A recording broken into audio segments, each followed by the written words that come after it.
Salut et bienvenue! Dans cet exercice, nous allons voir une autre façon de s'entraîner à se déplacer sous l'eau pour les enfants. Votre enfant doit déjà être à l'aise avec l'exercice du sous-marin. Contrairement à l'exercice du sous-marin, où le mouvement sous l'eau était juste une glissade, nous allons maintenant ajouter des mouvements propulsifs des bras et des jambes. Pour ce faire, placez un ou deux cerceaux sous-marins, souvent appelés tunnels, au fond de la piscine. L'eau doit arriver environ à la poitrine de votre enfant. Il, elle, essaiera de nager à travers les cerceaux sans se pousser du mur avec les mains ou les pieds. Vous pouvez ajuster la difficulté en choisissant une zone moins profonde de la piscine ou en espaçant moins les cerceaux. Les espacer davantage rend l'exercice plus difficile.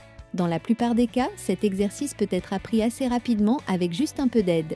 Placez simplement le cerceau au fond et encouragez votre enfant à nager à travers. Ces premières tentatives y seront peut-être maladroites, mais les enfants s'améliorent généralement vite. En faisant de nombreux essais, ils apprennent comment l'eau réagit à leurs mouvements et à leur posture, ce qui leur servira tout au long de leur parcours de nageur.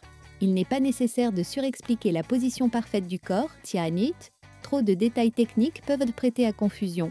Parfois, les laisser simplement pratiquer est la meilleure façon d'apprendre. Si vous souhaitez plus d'idées d'exercices sous-marins ou un plan structuré de 10 semaines pour apprendre aux enfants à nager, visitez swimmy.org/fr. Merci d'avoir regardé et on se retrouve dans la prochaine vidéo.